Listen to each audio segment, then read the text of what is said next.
Bienvenidos a esta edición digital, la primera de este 2018, 8 de enero, y lo hacemos con varias etiquetas que están reflejando la gravedad de varias situaciones en el mundo. Duele decirlo, pero entonces hay que contarlo. Y comienzo con mi país, con México, donde hay una etiqueta, seguridad sin guerra, que ya se convirtió también en un reclamo de los ciudadanos. Se llama Paren la guerra en contra de nosotros. ¿De qué le estoy hablando?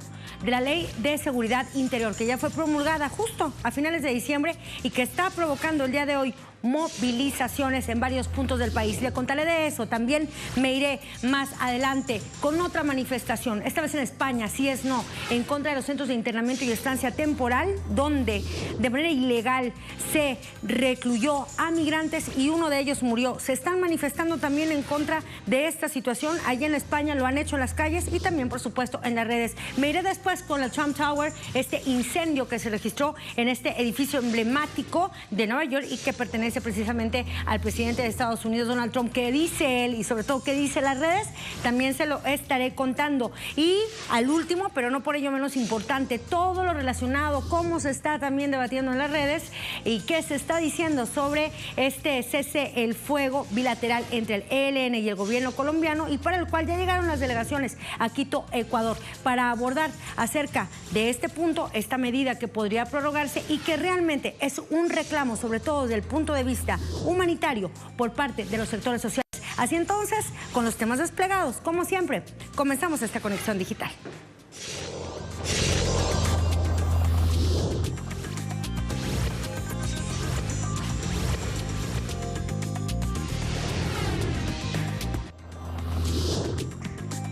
Es una denuncia que hemos venido haciendo desde el principio aquí en la Conexión Digital, esta ley, los cuestionamientos contra la Ley de Seguridad Interior, y hoy, este lunes, está marcado por las movilizaciones en rechazo a esta normativa que fue aprobada en noviembre del año pasado.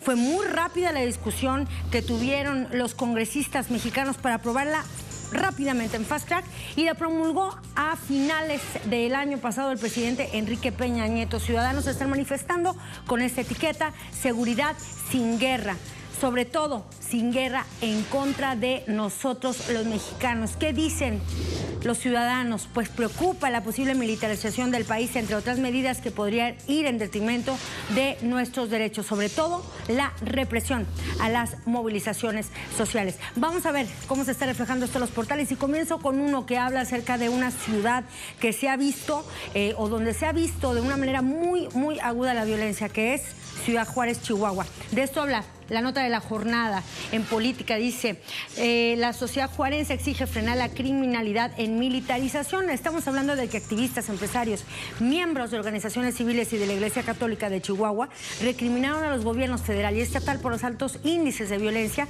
con los que inició el año en Ciudad Juárez, donde tan solo en la primera semana se registraron 39 homicidios y llevamos menos de 10 días de este 2018. Se dice que están relacionados con el crimen organizado, pero eso al final lo tienen que determinar los tribunales. Ante ello, estos actores, la sociedad civil, pidieron acciones efectivas para combatir la inseguridad y la violencia. ¿Se acuerda de Ciudad Juárez? Le recuerdo dos puntos centrales que caracterizan a esta ciudad, o bueno, tres. Uno, las desaparecidas y muertas de esta ciudad, fronteriza con El Paso, Texas. La segunda fue uno de los puntos más emblemáticos en la reciente visita del Papa Francisco a México. Y el tercer punto, ¿se acuerda de una periodista asesinada, Miroslava Bridge, de La Jornada y Proceso? Bueno, también era nativa de ese estado, de Chihuahua.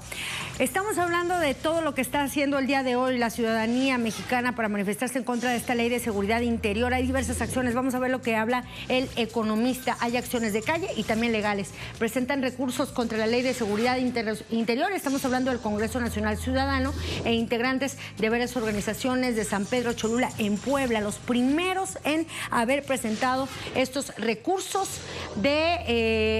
ante la Corte, unas que se llama controversia constitucional, y también amparos para protegerse en contra de esta normativa que, ya lo habían advertido ciudadanos, en realidad no va a combatir a los criminales, como dicen sus objetivos, sino más bien a la misma población.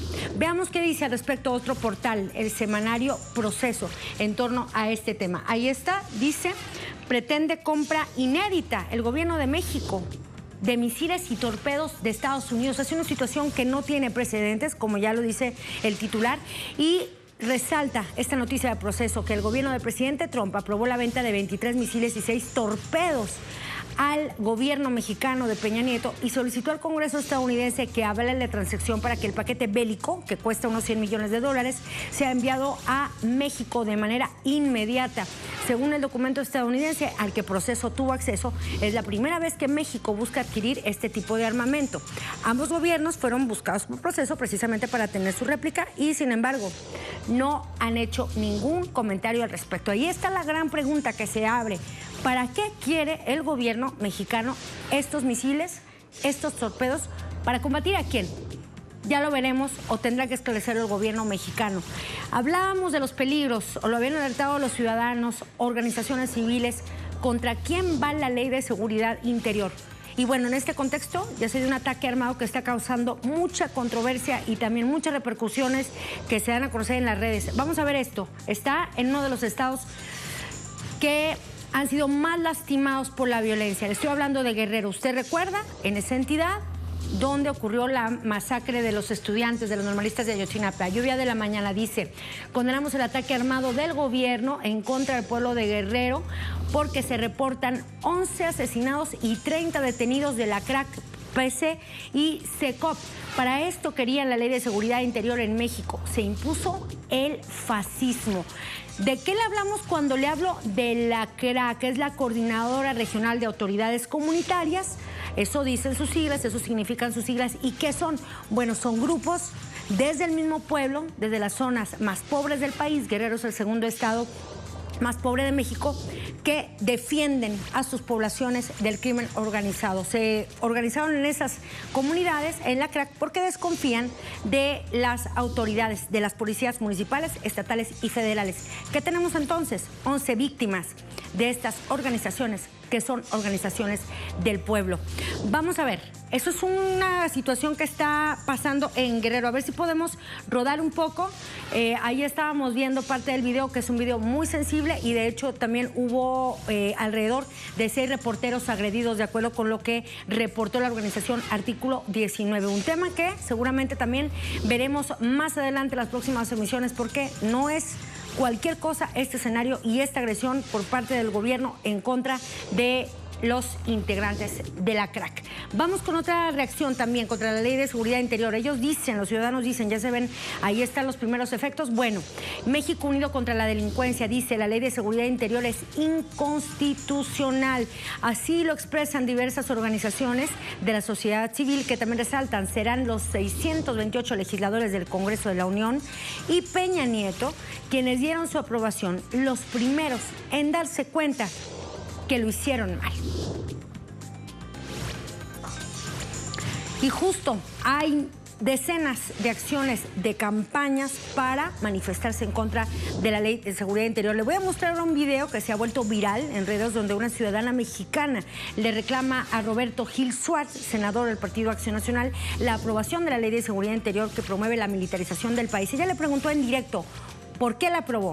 ¿Qué le parece esa aprobación? Vamos a ver qué le contestó este senador de Acción Nacional. Disculpe, ¿es usted Roberto Gil Suárez? Sí. Bueno, yo solo quiero decirle que no se vale que usted, junto con 75 personas, apruebe la militarización de un país y poner la vida en riesgo de millones de personas. ¿Perdón? No, creo que esta estrategia fallida ha dejado decenas de miles de muertos como para... Sí, ya la leí y me parece una falta de respeto. Me parece que la militarización no nos va a llevar a ninguna parte. ¿No? ¿Sí? ¿Le parece? No, me parece que usted no ha estado al tanto o no vive en un país en donde decenas de miles de muertos de periodistas y feminicidios se cometen al día. ¿Sí? ¿Le parece? ¿Le parece que usted está del lado de las víctimas? Desde hace mucho tiempo, ¿eh? Incluso ¿sí? Trabajo por ellos. Perfecto. ¿Por usted? No, creo que no. ¿Sí? Créame que no me siento representada por usted. Espero que usted vote el 2018 porque la represente. No, es que estos grupos fascistas que usted representa de verdad tienen que salir de los pinos. Justamente voy a ejercer mi derecho al voto, como lo he ejercido, creo que durante los últimos años. Entonces, bueno, solo quería hacerle llegar ese mensaje. ¿Qué le parece la respuesta del senador? Él dice que sí pensó en el país, pensó también en la seguridad o pensó también en la persona que lo estaba increpando.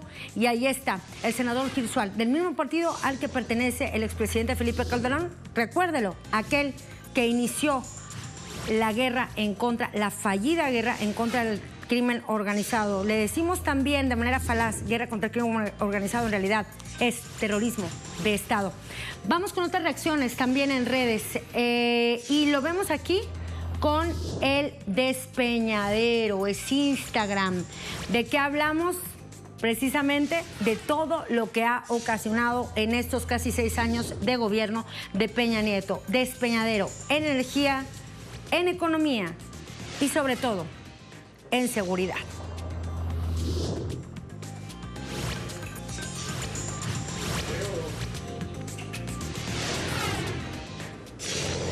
Me voy ahora con otra información, con otro tema, y ahí tenemos la foto que está marcando también mucha de la protesta que se registra allá en España. ¿De qué le estoy hablando? Hay una etiqueta que se llama Sí es No. ¿De qué se trata? Los centros de internamiento y estancia temporal a los que la población, y ahí está, las organizaciones, ciudadanos, le dicen no, ya basta. ¿Por qué? Bueno, esta imagen, primero déjenme contarle. Se trata de personas que marcharon en esta campaña por el cierre de los centros de internamiento para extranjeros, los CIES, y dicen ser inmigrante no es delito. ¿Por qué se están manifestando? Porque advirtieron de la vulneración de los derechos fundamentales en estos CIES. Las organizaciones denuncian la violación sistemática de los derechos fundamentales, violencia o ilegalidades en estos espacios. Llevan años, hay que resaltarlo, denunciando la presencia de violencia y opacidad en estos centros de internamiento y advirtieron que la sola existencia de estos lugares donde los inmigrantes pueden estar hasta 60 días con riesgo de deportación son una violación constante de sus derechos. Hay una consigna que marca estas protestas: ser ciudadano, ser migrante no es un delito. No es un delito ser extranjero. Vamos a ver, Público.es tiene y reseña una de las acciones que se están haciendo en materia legal respecto a esto. Dice, una comisión, la Izquierda Unida pide una comisión de investigación en el caso sobre el internamiento de migrantes en Archidona. Pese al archivo provisional de la causa que investigaba la muerte de un migrante interno en esa cárcel, que se suicidó el pasado 29 de diciembre, Izquierda Unida quiere esclarecer las responsabilidades políticas de este asunto, por lo que solicitará abrir una comisión de investigación en el Congreso para conocer las circunstancias del ingreso de migrantes en esta cárcel, reconvertida en centro de internamiento de extranjeros.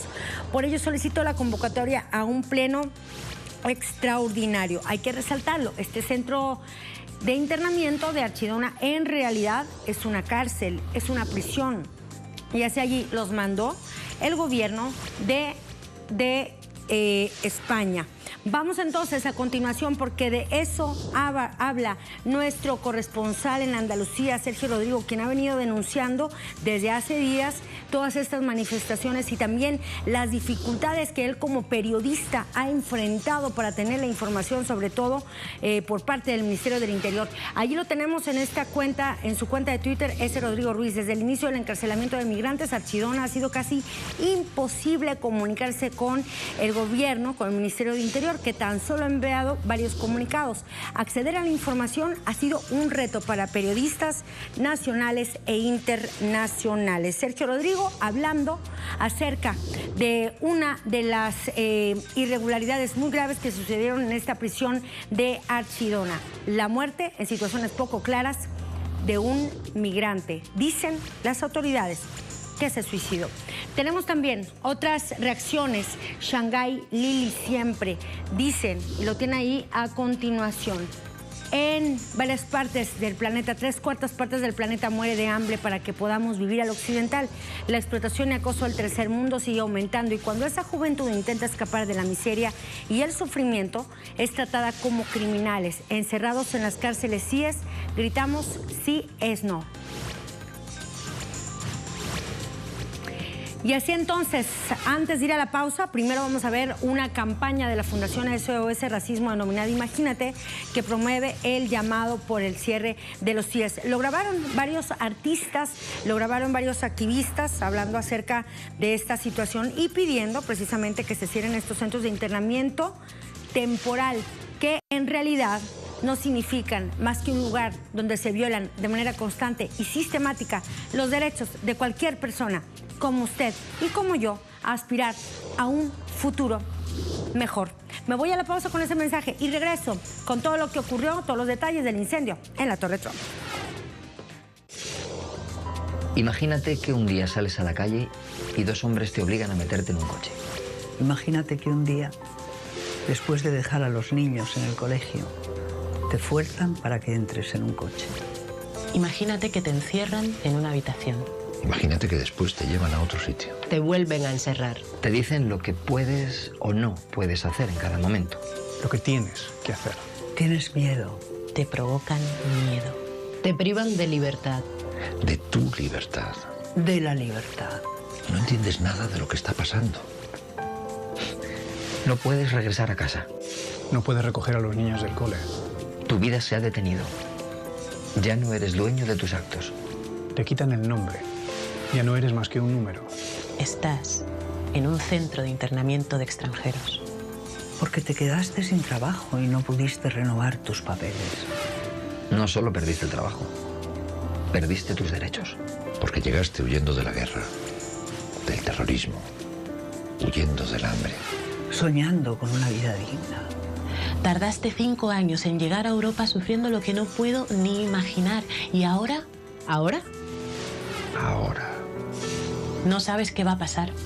Te desesperas. Crees que te puedes volver loco. ¿Y todo para qué? ¿Por qué? ¿Por qué? ¿Por qué? ¿Por qué? ¿Por qué? ¿Por qué? No tiene sentido. No. No. Y se están vulnerando los derechos humanos. Los derechos civiles. Los derechos fundamentales. Por todo eso y mucho más, pedimos, Exigimos El cierre inmediato de todos los centros de internamiento de extranjeros. Si es no. si es no. Si es no. No. No. no.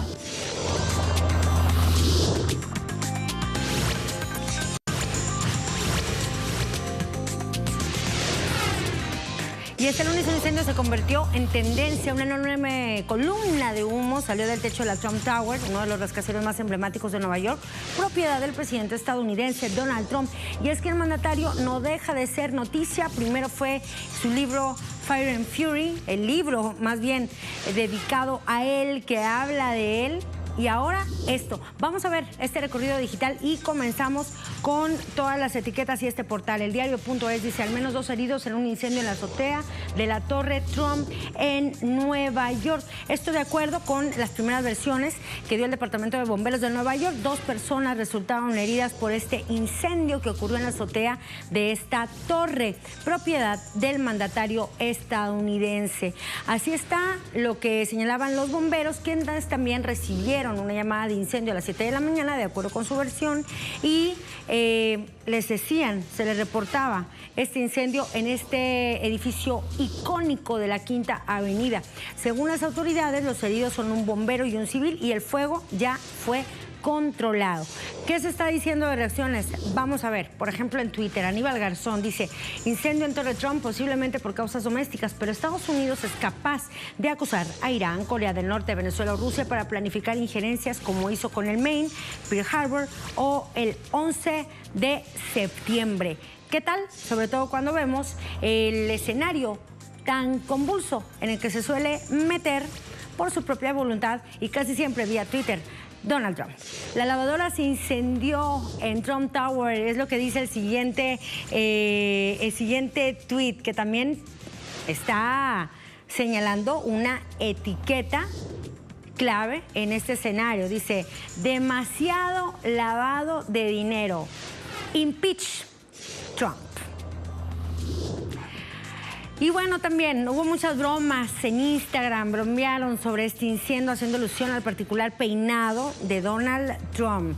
Vamos a ver qué están diciendo, por ejemplo, y tenemos varias reacciones en redes. La tengo allí, varios cartones. Y viene, por ejemplo, los informes de un incendio en el techo de la Torre Trump resulta ser una falsa alarma cuando el presidente volvió a meter la cabeza dentro del edificio. 3 etiquetas: Donald Trump, Trump Tower y Fire. sobre todo cuando hablamos de todos los cuestionamientos que se le hicieron y que siguen circulando en contra de Trump después de la publicación del libro de quien fuera uno de sus principales consultores en la Casa Blanca. Otro tema crucial el día de hoy, la paz en Colombia. Hay una reunión clave en Quito, que es escenario de una nueva ronda de conversaciones en pro de la paz de la nación andina. Representantes del gobierno de Juan Manuel Santos y el Ejército de Liberación Nacional volverán a encontrarse para desarrollar el quinto ciclo de diálogos a solo unas horas de que venza el cese del fuego acordado entre ambas delegaciones. Los medios digitales también están reflejando esta noticia. Y voy a comenzar con nosotros, con nuestra casa informativa Telesur, que tiene y le ha dado, por supuesto, preponderancia a este tema.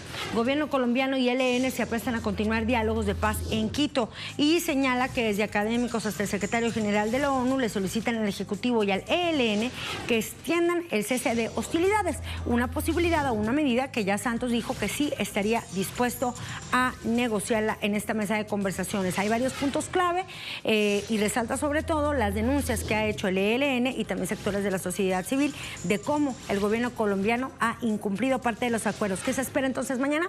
Vamos a ver cuáles van a ser los puntos medulares de estas negociaciones. Prensa Latina dice, listo nuevo ciclo de diálogo gobierno ELN de Colombia, y ya veíamos cómo representantes de gobierno y del ELN volverán a encontrarse en Quito para reanudar el diálogo. Hoy llegan allá a la capital ecuatoriana y todo lo demás comienza el día de mañana. El cese del fuego acordado entre las partes es el punto central. Según anunció el presidente de Colombia, Juan Manuel Santos, viajará él hoy a Quito. El nuevo equipo de gobierno en las negociaciones, viajará el nuevo equipo de gobierno para hablar acerca de esta situación.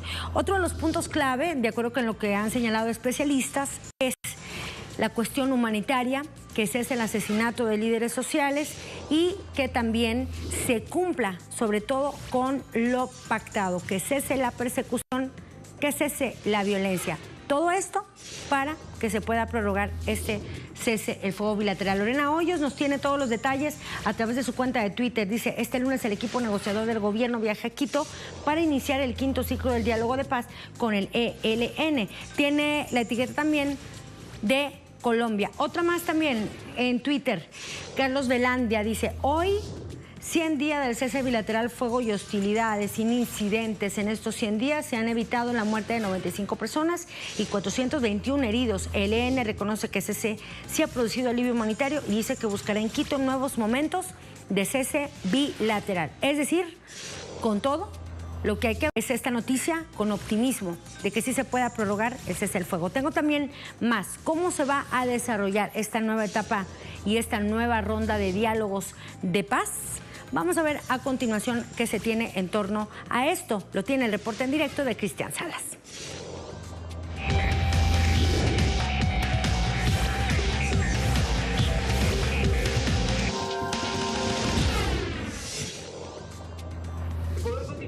La sede esta vez del quinto ciclo del diálogo de paz entre la guerrilla del Ejército de Liberación Nacional y el gobierno de Colombia.